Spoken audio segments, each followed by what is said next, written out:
सुमिते, नाही सुमिते, तुला माझी शपथ आहे, तू नको जाऊ रमावतीला. अगं वहिनी हात जोडतो आता.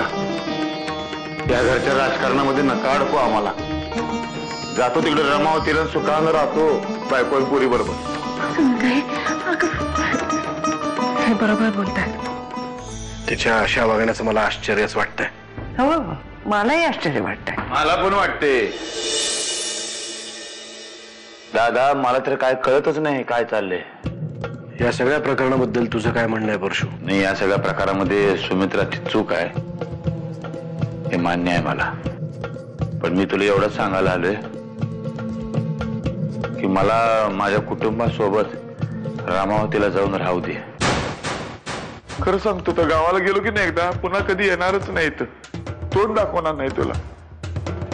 यो बंगला, सोनं नाणं हे कशामध्ये रस राहिला नाही रे मला. आता रस एकातच, माझी बायको आणि माझी पोरगी, बस. ठीक आहे, जा तू रमावतीला. तुम्ही आमचे विद्यार्थी ना, म्हणून 2-4 मोलाचे शब्द सांगायला आलोय. बोला. रमावतीला चाललात, सांभाळून वागा. युगंधरा सरतापे आता सक्रिय झाली आहे. तुमचा एक चुकीचा निर्णय दुसऱ्या दिवशी हेडलाईन होऊ शकते. जशी आपली मर्जी गुरुवर्य. नाही, माझी इच्छा म्हणून नाही, किल्लेदार घराण्याची आबरू म्हणून जपून वागा. परशुदादांच्या मनात काहीतरी काळं पेर आहे. त्यांना 2-3दा फोनवर बोलताना मी ऐकलं होतं. मी ज्याला त्याला सांगायचा प्रयत्न करते, कुणी माझ्याकडे लक्ष देत नाहीये. तुला कळतंय का मला काय म्हणायचंय ते?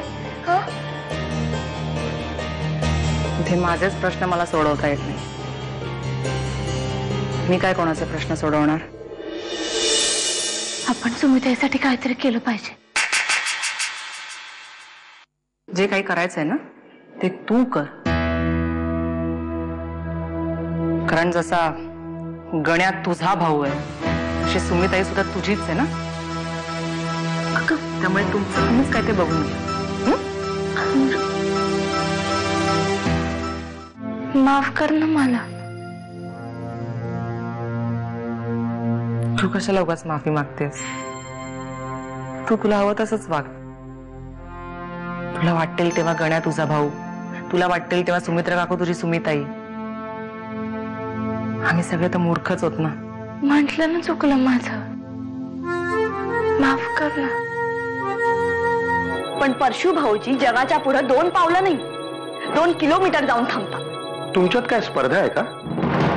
जास्तीत जास्त वाईट कोण वागून दाखवतो स्पर्धा आहे? तुम्ही जर का परशु भाऊजींकडे दुर्लक्ष केलं ना तर सगळ्या घरावर पश्चाताप करण्याची वेळ येईल. रमावतीचं नाव जरी काढलं तरी कपाळावर आठ्या पडणारा माणूस अचानक रमावतीला राहायला का जातोय हा प्रश्न तुमच्यापैकी कोणालाच कसा पडत नाहीये. तुला पडलाय ना, मग त्याचं उत्तरही तूच शोध. ओके आर्यन, मी तुला सरळ सरळ सांगते,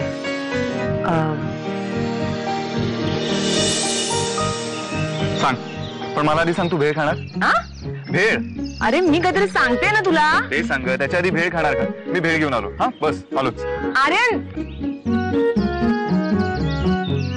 बरं, मी सामान घेऊन पुढे होतो, तू ये.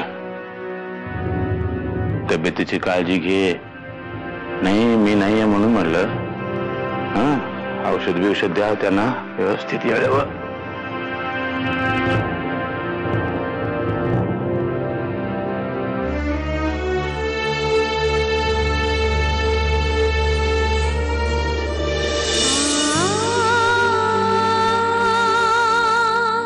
मला नाही वाटत आहे सुमितेला जायचं होतं म्हणून. घराकडे पण कशी पाहत होते बघा ना. आता तू याचा काहीही विचार करू नकोस. राहतील, सुखात राहतील दोघं.